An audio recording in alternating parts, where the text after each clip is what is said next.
welcome to Served Up. This podcast is where hospitality meets leadership and where we take an honest look at the business of beverage.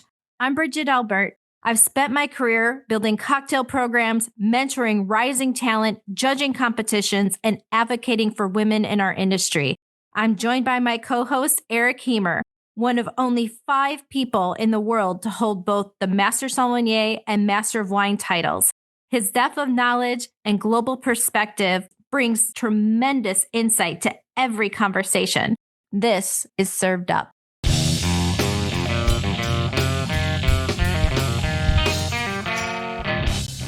Hey, y'all, it's Bridget here. Eric and I had a chance to chat with my dear friend, Tobin Ellis. Tobin is one of those people in our industry who completely changed the way we think about bars, not just as beautiful spaces, but as systems built for hospitality, efficiency, and for the people behind them. His new book, Bar Design Essentials, is packed with the kind of insight that only comes from years of hands-on experiences designing bars that truly work. Whether you're an operator, bartender, designer, or just someone passionate about hospitality, his book gives you the behind-the-scenes look at what makes great bar programs successful from the ground up. So sit back, relax, grab yourself your favorite cocktail, and enjoy the show.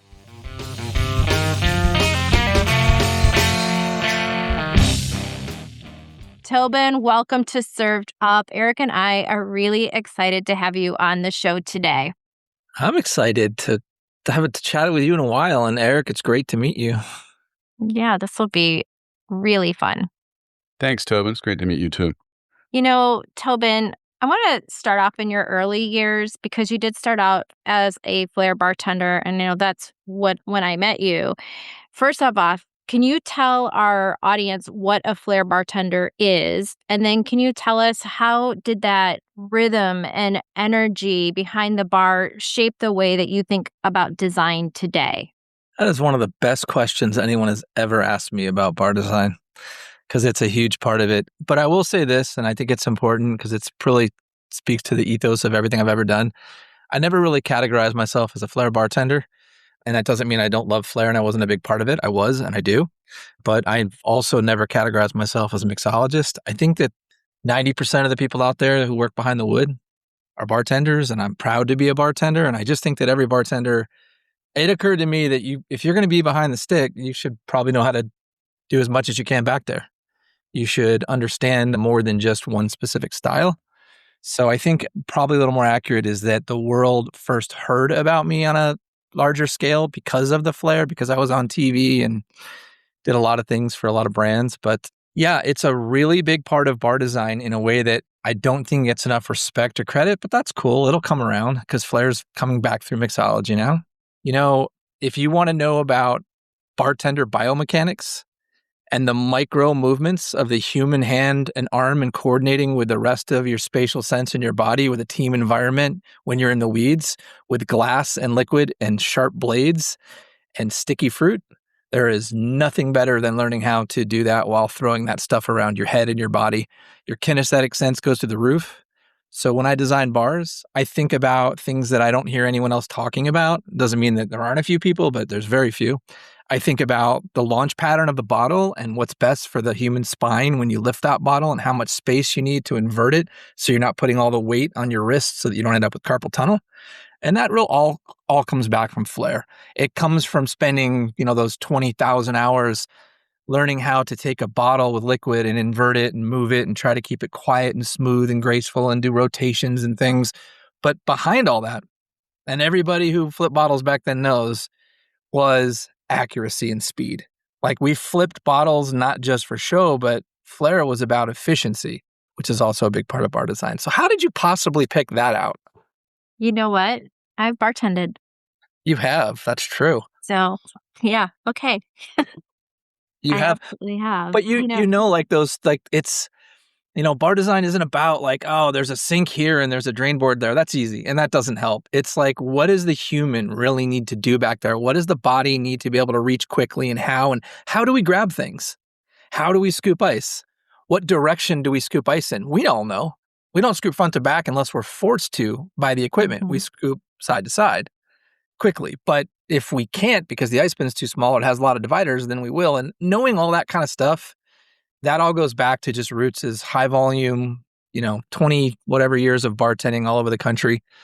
Every single day today, as I'm designing a South Beach hotel, I'm going, but but when they reach for that, that's got to be there. That's weird. People Right, don't do right. people don't do that. Well, people don't do that, but also, I mean, historically and even today, like you said, it's a rarity that somebody goes in to develop a bar, to design a bar, and they actually have worked behind a bar and they understand, right? All the things that you just mentioned. It's typically just done on aesthetics. And historically, like where a sink would go and where the garbage would go, but not in what makes sense about proficiency or ease or any of those things. And so, with that said, there is nothing like being in the weeds. I have been in the weeds. You've been in the weeds. Eric comes from the wine service world. I'm sure he's been in the weeds as well in some sort of a capacity. We've all been under that pressure to serve. Is there something that stands out to you that in those early days that really taught you like something that no textbook could? I mean, I think you pick those lessons up, right? And hopefully you pay attention. I think one of the early ones, like it's more about bartending, is I remember being a very young bartender my first couple of years and thinking like, why would I stop making drinks to clean all my tins and tools? Like that doesn't make sense. Like it's faster to just keep making drinks. And then you realize very quickly like, oh no, that doesn't work. Cause like it works for 2 rounds or a round. And then all of a sudden you're like, now I have to completely stop for a couple of minutes to clean everything. So clean as you go. I don't think that's intuitive. I think it's learned, and learning that mise en place is just as important in the front of house as it is in the back. And what that means on a bar, I think is such a great lesson. I laugh, but when I go, it doesn't happen a lot anymore, but it did for a long time. I'd go into a bar, whether I was consulting or, working there or not. And I walk in and I see like the TV remote. It has a P-Touch label on it that says remote. I'm like, okay, this place knows what they're doing. Like they're bartenders, so they have a sense of humor. They put, a P-Touch label on the remote control for the TV because they P-Touched everything behind that bar. And everybody knows where everything is because you learn very quickly in high volume bartending when you're in the weeds, there's no thinking. There can't be. It's reaction. It's a combination of learning to be able to do that by Kaizen, 1% better every day, and the ability to let the frontal lobe just only focus on guests and communicating, and the body takes over with that procedural memory, and that drops you into flow state. And if you're listening and you haven't been in flow state behind a bar, put the surfboard down and the bungee jumping and go do the most addictive, adrenaline rushing thing I have ever found in my life. And I ski and I surf badly and do lots of things, but there's nothing like dropping into flow state, being in the zone, 3, 6, 8 deep, and the music's playing and you're just back there. Like that's the drug. That's probably one of the biggest reasons I've always loved bartending. You're taking me so far back into my bartending days. I call the flow state my dance because just like when you dance, you can't think of your routine. You can't think about it. Your body just has to do it and has to move with the energy and has to know what to do, right? And you have to love it because, man, if you don't love it, you shouldn't be back there because it's brutal. And so I get it. It is such a rush. It is such an amazing rush. Amen, sister. It's funny too. That's one of the book Bar Design Essentials. It's broken into like 56 topics. I wouldn't really call them chapters because some are like one page. And one of the topics is flow state. And the idea is, this like tribal knowledge that we've held and no one's really asked about or we don't ever talk about. But we all know about it. Like a lot of people call it the dance. Like you call it your dance, it's the dance. I use that phrase all the time. You get back there and you do the dance. You're pivoting, you're spinning, you're standing still when you want to, you reach, all these things. I wanted to break that down for all the people who are in control of how bars are designed, since I'm only doing a small handful every year, so that they at least think about it. Like, I know you think you just drop a bunch of equipment back there and under the counter and, you connect everything with the plumbing and the MEPs and it's good, but we don't just go back there and like, there's a glass and here's a bottle. Like there's a lot more going on for bartenders who know how to perform. And it's insane that we're not more involved in the design process. It's insanity.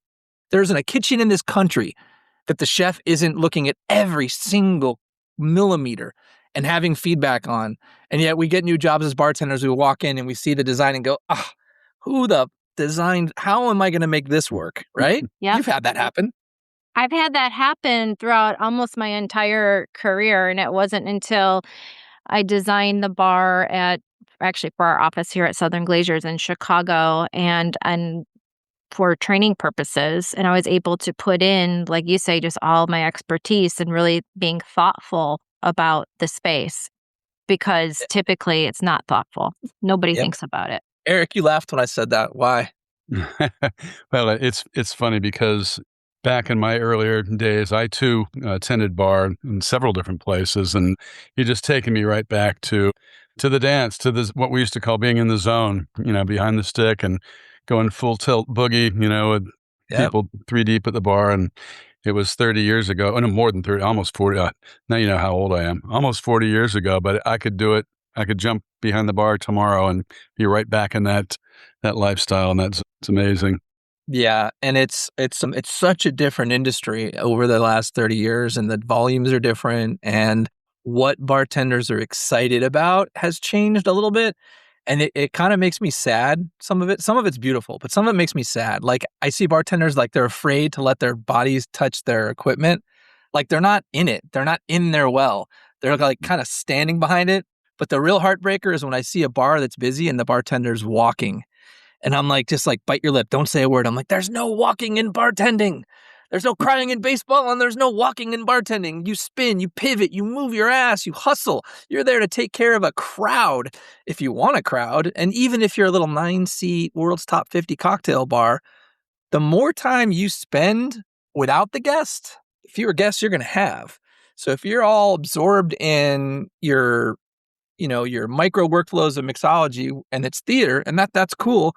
But if you're doing it over in one side of the bar and you're just taking your time getting everywhere else, like, my whole career, my whole Studio Bar Magic's entire business is about seconds and steps.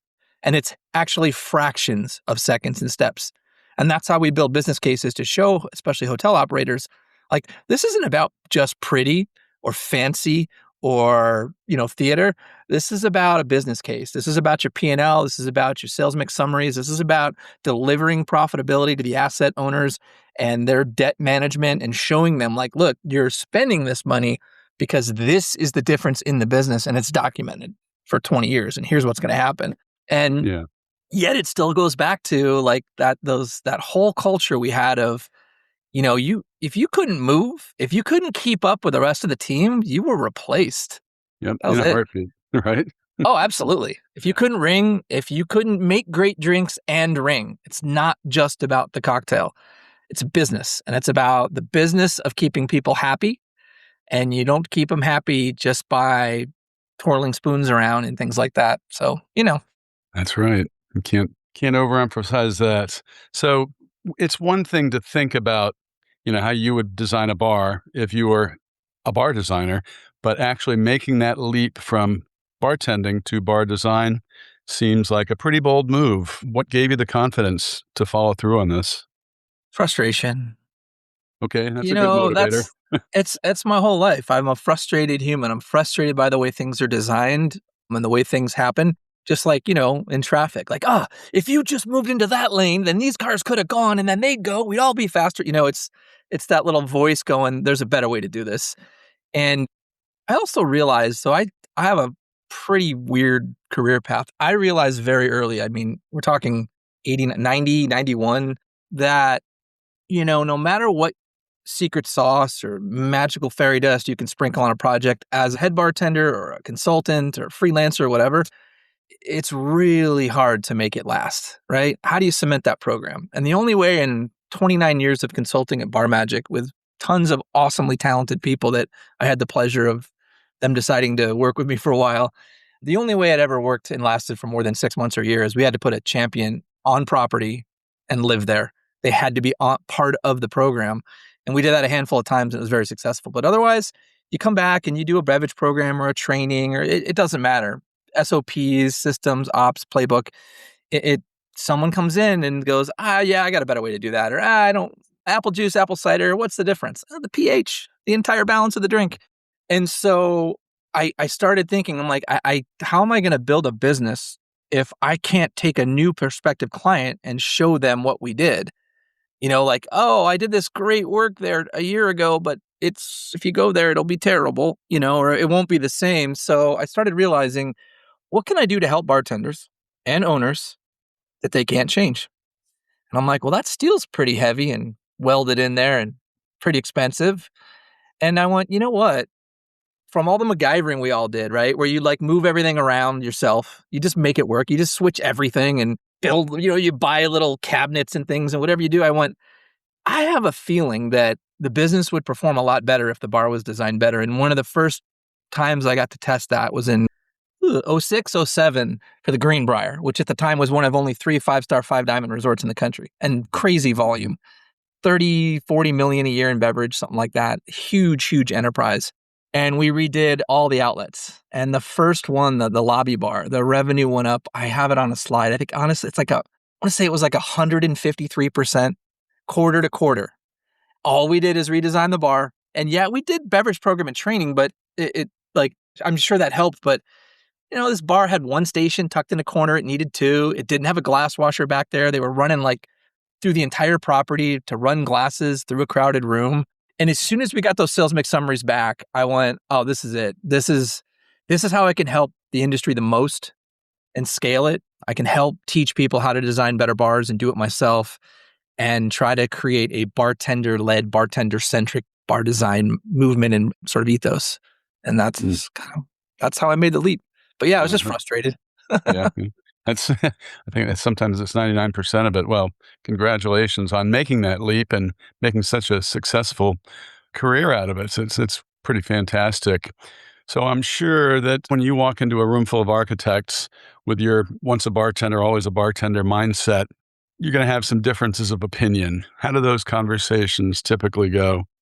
They go really well now, but I had to learn, and I also had to build a reputation so that when I was in the first kickoff design meetings, there was a little bit more respect and understanding, because there wasn't in the early days. You were called I don't know, Bridget, what they called you, but I was just the bar guy. Oh, that's our bar guy. I was also the bar guy. Yes. You were the bar guy. Yes. Oh, that's even better. Great. The misogyny lives. So it's funny. So the first time, the worst and the biggest, the time when I went, okay, that's it. I'm done. This is what I'm going to do. It was 2000, and I'm not going to name, I'm not a name and shame. I'm not going to name the property, but one of the most famous properties in the world in Las Vegas brought me in, and I was the first outside hired head bartender in the very long history of this iconic property. And they were redoing their center bar, and it was union. And I did light consulting on the way in, but I was the head bartender of the whole property, and like hundreds of bartenders. And we were in design meeting, and they were pretty well into the process, and they had the plans out, and there was maybe 20 guys, all contractors, the GC, a couple execs in the room. And we were looking at the plans, and they were really stressed because they had ordered this specialty tempered glass for the back bar shelving that was coming on a boat from Australia. And it wasn't going to make it on time for the opening, which was tied to a promotional event, Hawaiian Tropic Bikini Contest or something absurd. And they were stressing out. I'm looking at the plans, and I'm stressing out because I don't see any soda guns on the plans. And this is a center bar of a Las Vegas casino 25 years ago. And you need soda guns for that volume. And we weren't high-end cocktail. And I also I see a duck under counter for the staff, like a hard coded in. I'm like, you got 55, 65-year-old bartenders. They're union. This is never going to pass the CBA. So I just waited for a moment. I said, pardon me. I said, I was just looking at the plans, and I know you're focusing on that glass, but I don't want the time to go by. Where are the soda guns, and how are the bartenders going to get under the gate? And I think it was the GC just looked and didn't even look me in the eye and said, who's this? One of the executives, he said, oh, that's just our bar guy. And they ignored me, and they went on. And I waited. And then finally I went, hey, sorry, bar guy here again.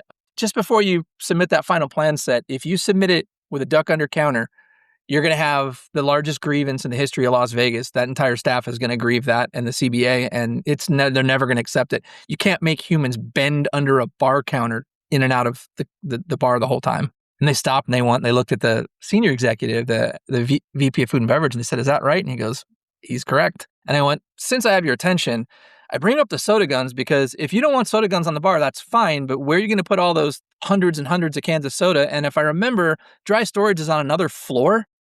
It's about a 25-minute round trip. So how are we going to get that soda constantly? And you're going to add extra trash cans for all the empties?" And they went, "We'll get that figured out." And I go, "Hey, just one more. This is going to be a dark lounge. There's going to be bottles on those glass shelves that aren't going to make it in time in a dark room. Couldn't you just have those cut locally in plexi and get that done tomorrow?" The senior vice president of food and beverage started cracking up and walked away. And to this day, I don't know if he was laughing like at me or on behalf of me or at the whole situation, but that's what it was every time. It was proving yourself constantly. So I wrote this book to help bartenders understand the landscape, the language, the players, so that they can get a seat at the table and they don't walk in and just get dismissed as the bar guy or the bar girl, but that they can actually know what they're asking for, the implications of it, understand the design process. It's a book kind of for everybody. It's for architects, designers, owners, F&Bs, bartenders, barbacks, someone dreaming of opening a bar. Like, hey, there's a lot of technical stuff you need to know. And I'm trying to tell you in a storytelling kind of lighter way, but with a lot of diagrams and drawings and details, so that when you get to that point, you're like, where do I find this stuff out? I couldn't find it, so I wrote a book about it because it wasn't out there anywhere. So Yeah, that's what this pretty is. amazing. Pretty amazing. Well, bartenders everywhere owe you a huge debt of gratitude. It's Nah. pretty amazing.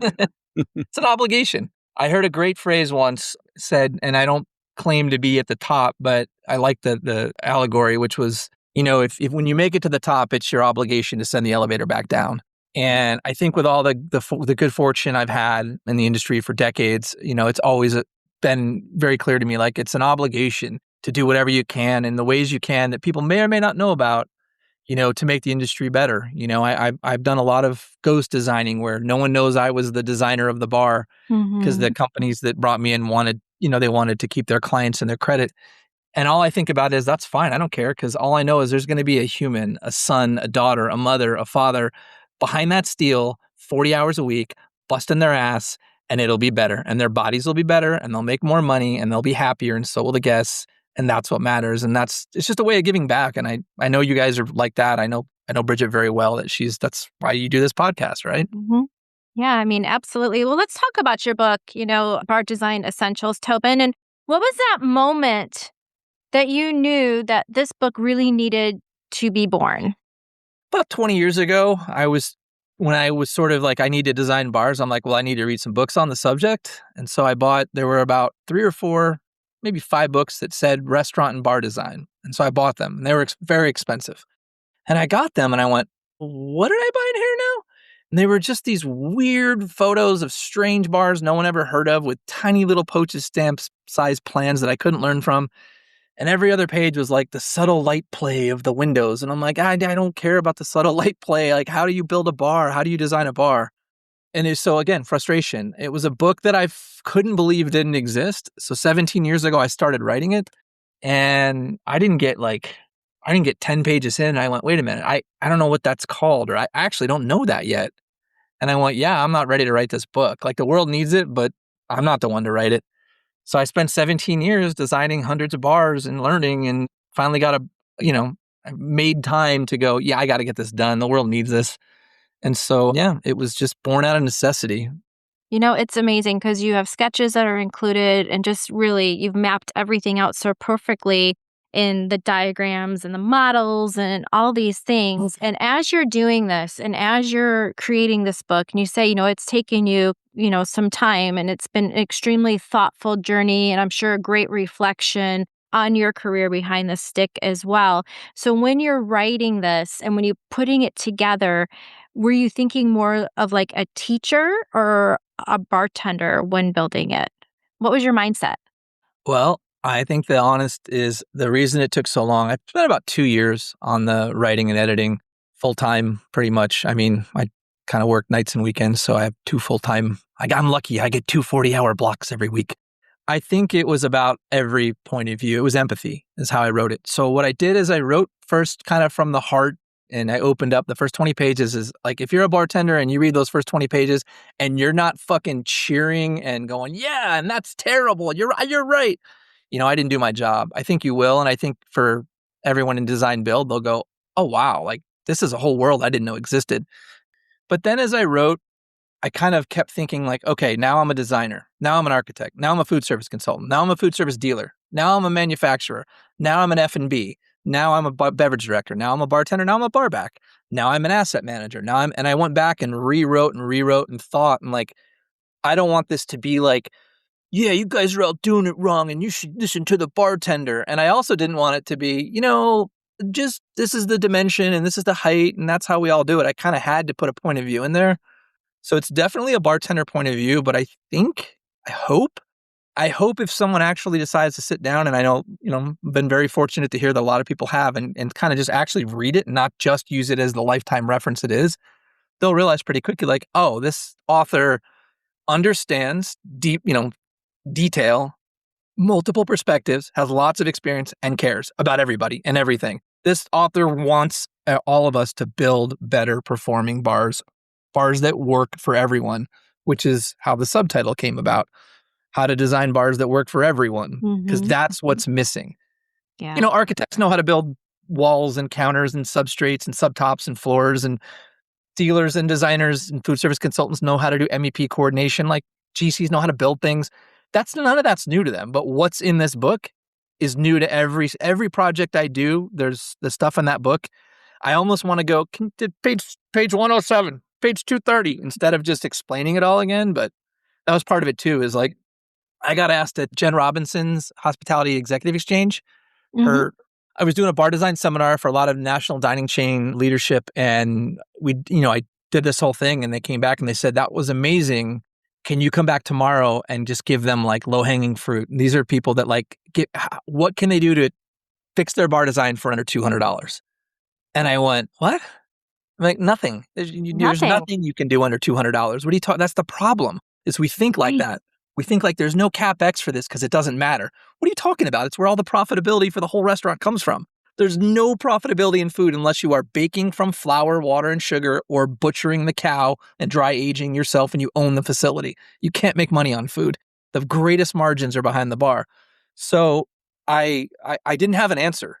I tried you could like talk to your bartenders and see if you guys can like move but I don't know, $200. So now it took me a few years, but there's your answer. There's how you fix your bar under $200. You buy Bar Design Essentials, pick a hard copy up on Amazon or an ebook on Apple Books, and you probably have lots of answers to questions you have now or you're going to have when you get to that project.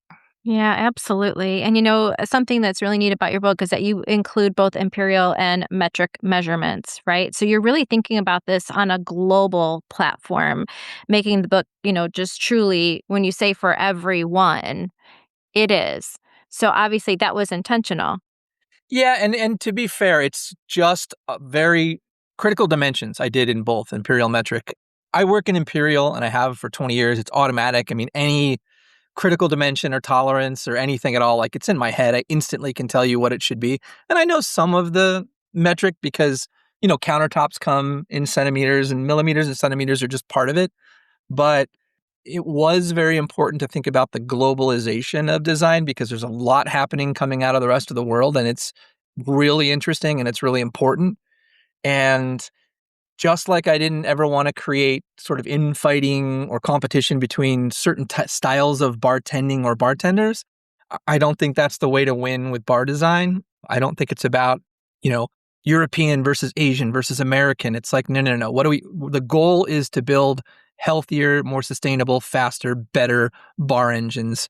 Let's focus on that. And the people that are doing that, those are the people that I'm excited to collaborate and call colleagues and peers and friends in the design world. Indeed. Tobin, you describe your approach as human-centric, bartender-driven design. What does that feel like in a perfect bar design? The equipment feels like it was designed like a glove fits a hand. It's everything is where you would want it to be without even thinking about it. And probably the down and dirty truth is you're not afraid to I do this all the time. You're not afraid to take your bare hand and run it along the face of the equipment. I go to equipment shows where there's a big crowd of people listening to the things I'm talking about. And it's one of the first things I do to figure out so I can spot the bartenders in the crowd. Because when I take my hand and I run along the edge of the equipment, the bartenders all go, "Oh, like, what are you doing? You're crazy. You're going to cut yourself." Like, nope. Right. This is all bull-nosed, hand bead polished, 3/8 quarter or 3/8 inch cove radius, whatever it is. And all of it is about understanding what really happens back there, and that there's a human who makes that bar work, and that they have to move at speed at peak volume. They need the faster and the smoother they can move without fear, pain, injury, or obstacles, the better it is for everyone. And for people who don't bartend, when I worked back in the day when almost every place you work had black pants, I had 10 pairs of black pants because you needed 3 or 4 to get cut up and ripped that you couldn't wear anymore. So you bought them cheap. And then you needed the pressed pairs because you only did laundry once a week because you worked all the time. And, every bartender has snags, cuts, bruise. I still have scars from bartending, and every bartender who's a lifer does. And so a human-centric approach is thinking, well, wait a minute, it's not about fitting the equipment into the budget, the timeline, and the rebates and all the money making that goes behind the scenes there. That's not the reason we do this. It's part of the process that can't be ignored. But why are we building a bar? That's how the book kind of opens. What is the reason we're building this? Because if you just put equipment under a counter and call it a day, no one's going to get a drink. You need a human to go back there and figure out how to make that work. And chefs kind of get it, but they kind of don't. And I think probably my favorite moment ever was doing the taping. I didn't know the name of the show at the time because it was brand new. But when I was one of the first episodes of Throw Down with Bobby Flay, and we're behind the bar together. And my favorite moment in the whole show is he's at one station, I'm another. And this is a club I actually worked at, so I had the advantage, home court advantage. And I'm like joking and flipping bottles and making cocktails and doing all kinds of, pistola grip cuts and long pours and just having a blast. And he just looks over and he goes, that guy's over there. He's having fun. He's flipping bottles. Like, I'm a mess over here. And I look over and his station is trashed. He looks like a home bartender in the kitchen, just crap everywhere. And, I didn't say a word. I just laughed. But I'm thinking in my head, I'm like, hey, chef, let's talk about how you cut the tape on those deli courts in the back. That human-centric part is understanding that you think but if you haven't bartended, especially volume, you have no idea what we do back there and you can't do it. There's no muggle folk in the world that can walk behind a busy bar and hold their own and hold court for 30 seconds. Jimmy Fallon was just on social media all over the place. He went behind the bar of a friend of his. And the first second, he's like trying to take an order and he looks like he's back there and he's having fun. And 10 seconds later, he just wilts into the background like, I don't know what the hell I'm doing back here. I'm in the way. So I think that's probably the big part is hey, there's more than just spec and MEP and buyouts and contract sales and rough-ins and, there's a lot more to this and no one's talking about it. So let's start a conversation about the biomechanics and the workflows and how important operations and the functionality of the bar really is. Yeah, that's brilliantly put. And it sort of ties into this next topic, the phrase that you use, bar engine, which is an amazing phrase. Can you break that down for us in your own words? What is a bar engine? Yeah, so the food service and the design build community calls it typically it's called a bar schematic, equipment schematic. And you'll hear equipment layout, equipment schematic. And I think the problem with that is it's missing that critical piece that, we're building a factory. Bar is just it's a front of house factory with high theater. We're building widgets quickly in front of the customer. And I know I say guest, but I'm using the analogy of the factory or retail. We're building it in front of them. We are the manufacturer. We are the salesperson. We are security. We are host. We are concierge. We are all these things simultaneously. And it's the engine that drives the business. And that's not me. I learned that from working for TGI Fridays. And I used to open up restaurants for them all over the country. I was also a opening specialist for them. And that's what they taught, and they weren't wrong. The bar is the engine that drives the restaurant, the entire business. Everything that happens that makes investors happy, and honestly, guess, one way or another, it comes down to 2 or 3 people in the bar. It's the only department in hospitality where one human being is responsible for nearly every step of the guest journey and the massive profitability that goes with it. So you look at the back of the house, you have a huge team back there, and that's just the food. You also have dishwashers. You have servers taking the food to the guests. But at the bar, The food is the only part we don't do. Everything else, the rigging, the sales, the production of the drinks, the service to every guest, it's happening from 2 or 3 or 4 people. It's an engine you're building like in a car. It's not a layout. It's not minimized to, well, it's just, I just put this next to that and this. And that's the biggest problem, is not understanding. If you don't build a powerful engine, you're not going to get a powerful output. You're not going to get the horsepower, drive the revenue, the profitability. And more importantly to us, if you want to create that guest connection, those moments of hospitality, you got to give the bartender time to do it. And as a bartender, you have to decide, and it's terrible. You have to make this terrible choice. Do I bang out drinks or do I talk to my guests? Why should they be mutually exclusive? Why do we have to choose? Why can't we design bars so you can do both at the same time as often as possible? Yeah, that's a brilliant way to put it. And I love the analogy with a car engine and the horsepower. It's so true. Pretty amazing. And it's funny, coincidentally, I once worked for TGI Fridays myself. Way Right back on, when. brother. Bleed red and white. What store? Where? Yeah. North Palm Beach, Crystal Tree Plaza. I'm trying to remember Nice. the year. It was probably when you were still in grade school, but You might be surprised. What yeah, year was it? I think, let's see, I can tell you precisely. It was 1982, 1983. All right. I was actually close. I was probably in freshman of high school. But so I was only about 4 years behind you in terms of being in Yeah. the industry. But yeah. It's funny because that company, now if younger people, they don't probably even know what it is, or if they do, they kind of laugh. But, when from that era, like every single hospitality group, probably other than Ritz-Carlton, has taken systems playbook. I mean, they gave design theory books to hourly employees. Like, this is why the lights by the bathroom are red. This is why we do this way. And all the theory books and the spec on the drinks. It was funny when the cocktail thing first started taking off, and people were like, well, where do you work? And I'm like, oh, I work at TGI Fridays, and they'd laugh. And I'm like, oh, okay, that's weird, but you're laughing at where I work.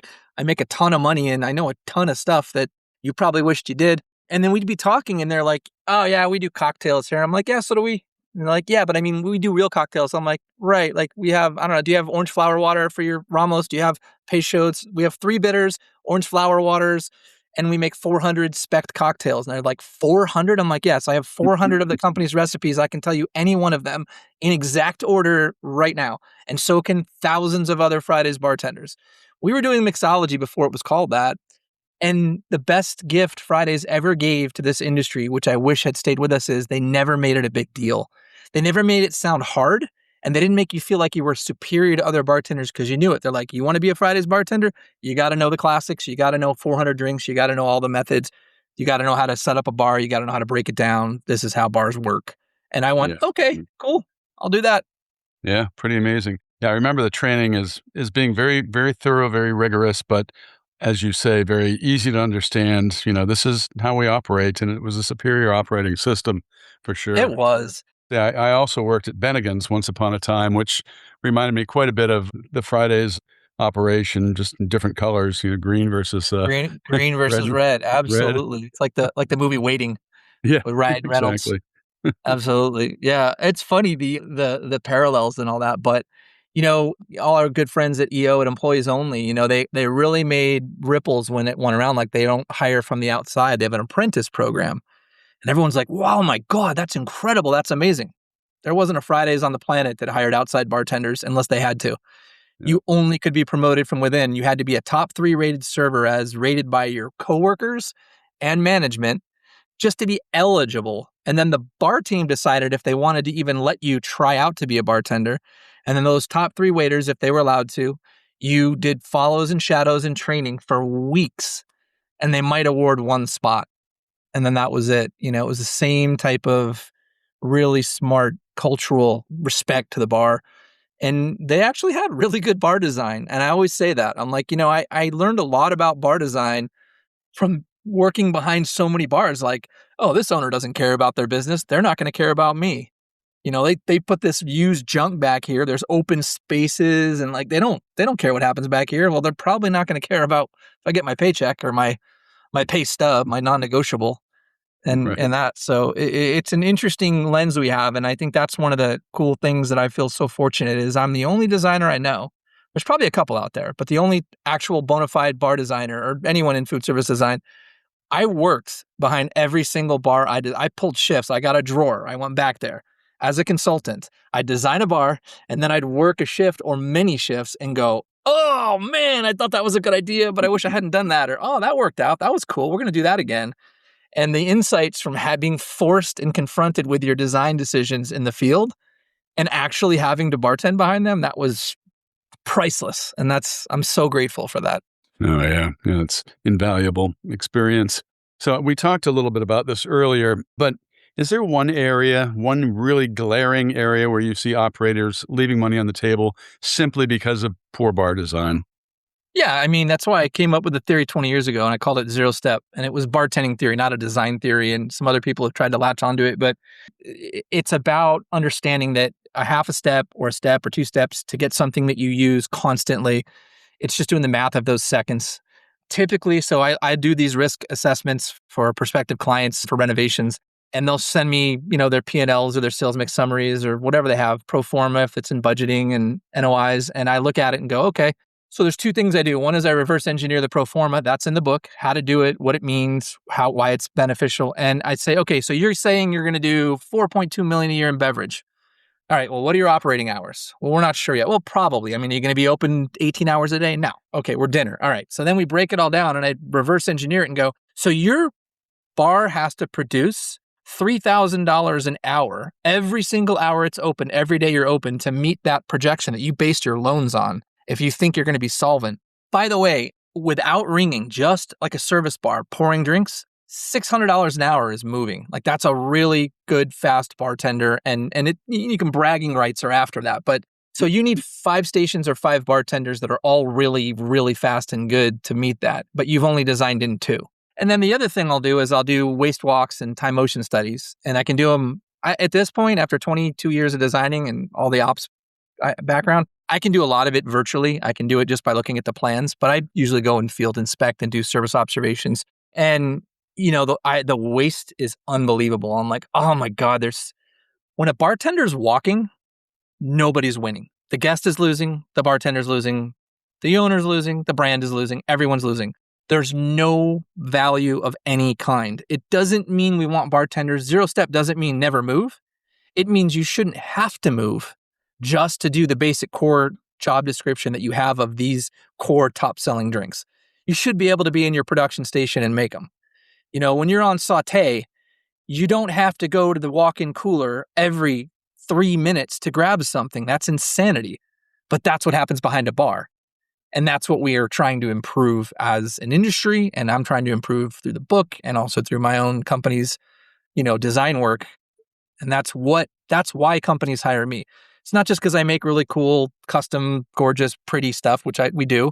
But it's also it's a business case because it has to go to capital committee. Like, why are we spending all this money to redo the bar?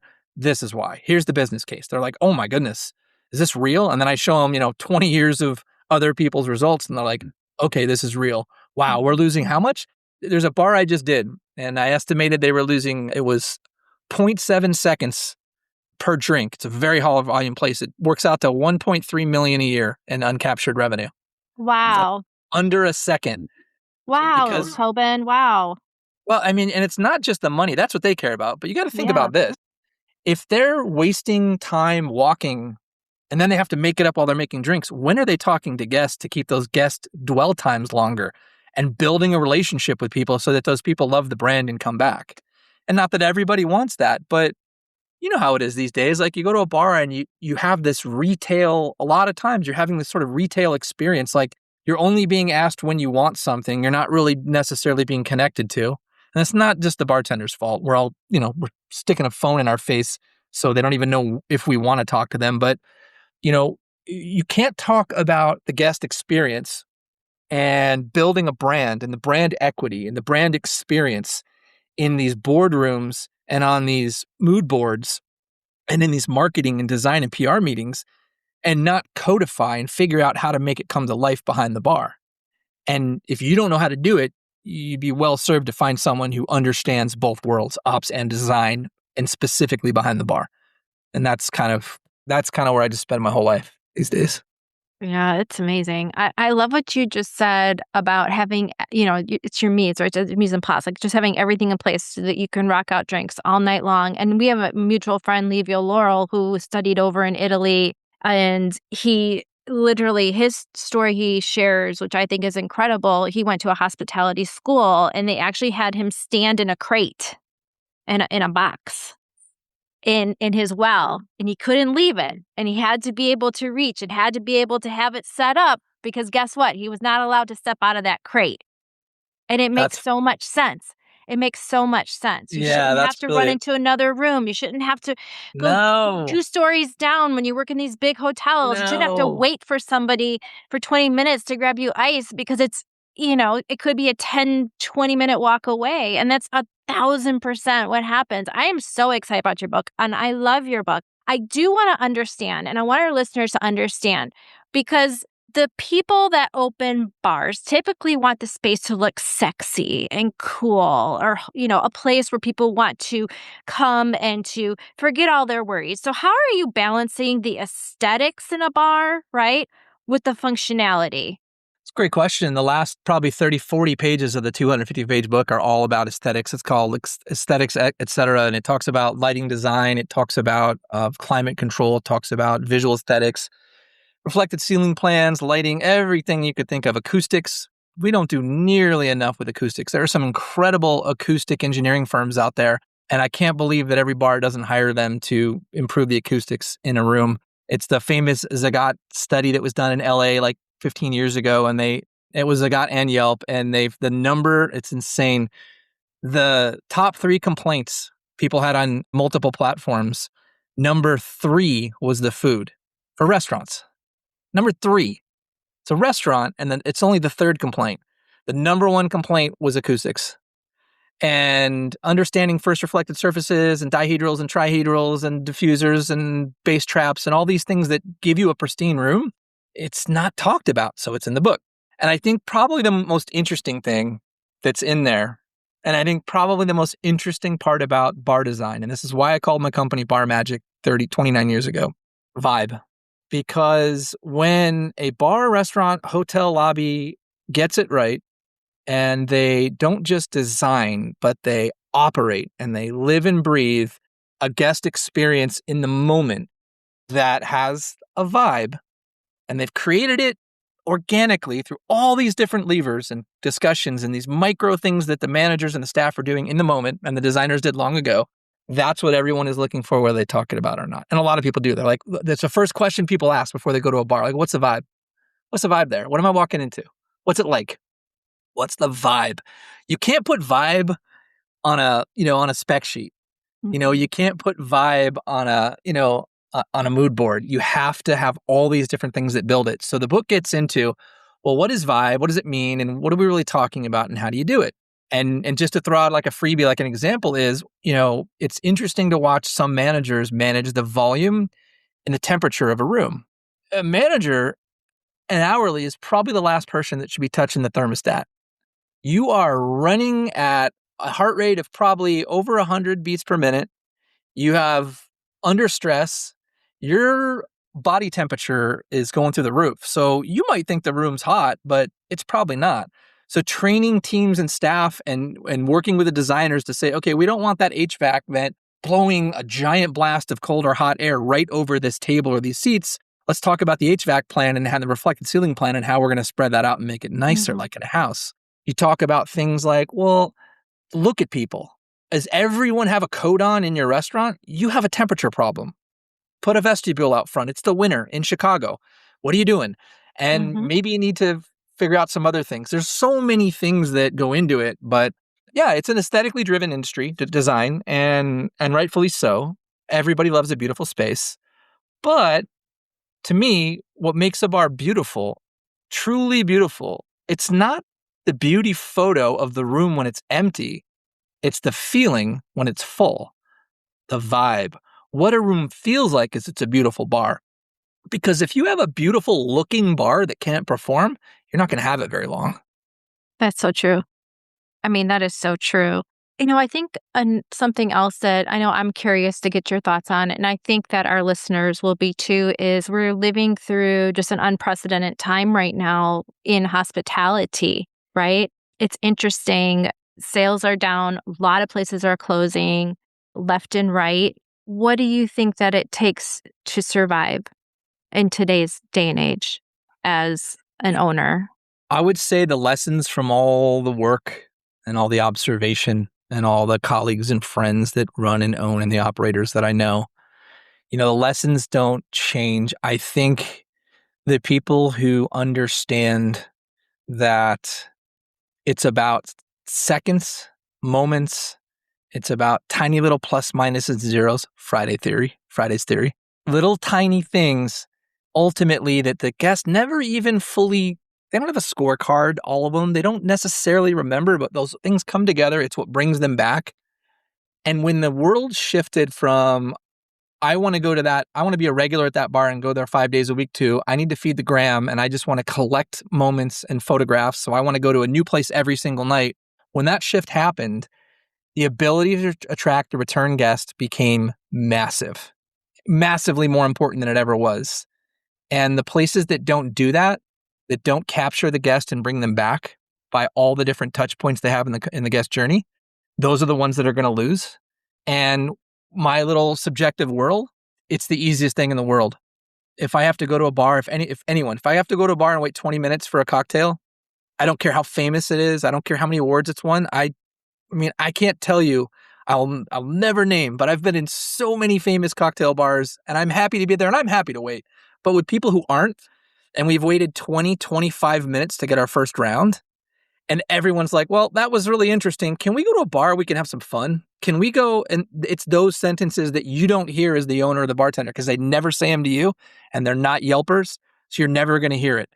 And it's that silent feedback that kills businesses because you're not putting in the systems to get the real guest feedback. And you're probably not focusing on the million things you have to do during every guest experience. The people that win get it. They've internalized it. They've operationalized it. It's SOP. It's done. There's no way tons of people are leaving their business unhappy. They make sure it doesn't happen because we are in the business of happiness and joy. Just like Lemaire said, pursue happiness. It's about the pursuit of happiness.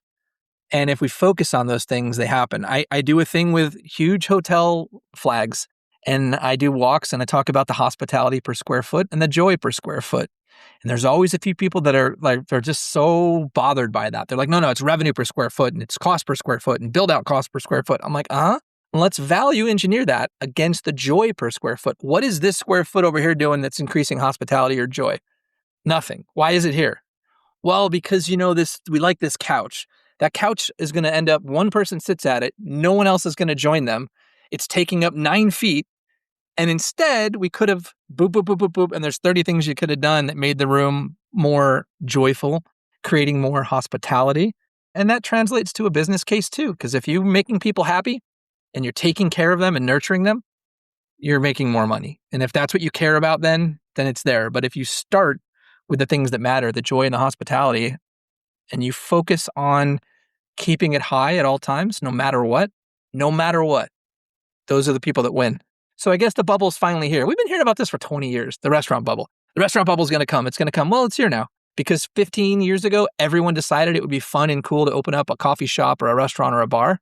And so if you think about like Chicago right now, think about it 30 years ago. I bet either one of you could name probably, or any major city, you could name a dozen places that were packed to the gills every day they were open. There's very, very few places like that now over years.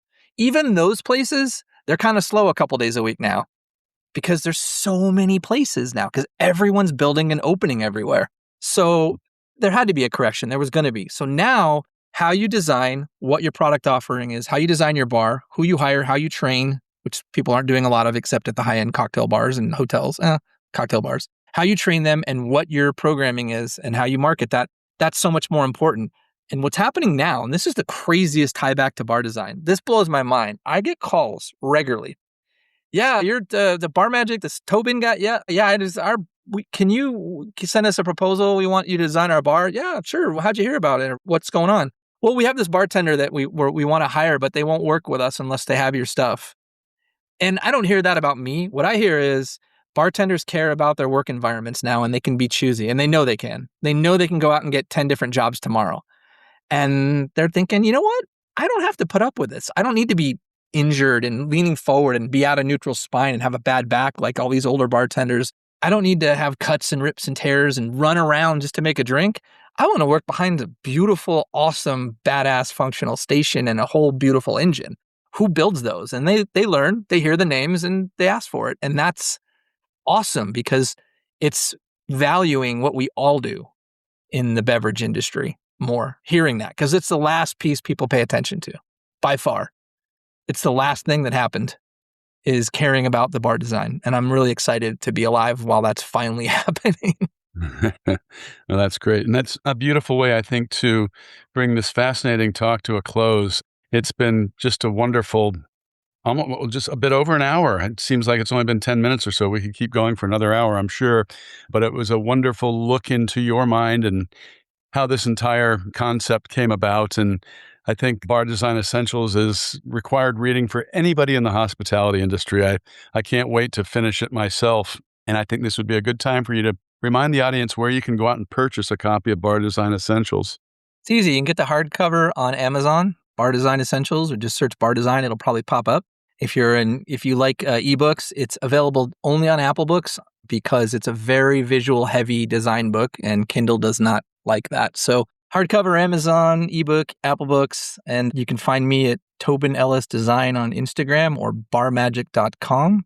And I spend most of my time designing NFL stadiums, luxury hotels, Vegas casinos, high-end cocktail bars, and high-end restaurants for chefs. And that's what I love doing for a living. So I really appreciate you giving me a little bit of your time to share my passion with your listeners. I really appreciate it.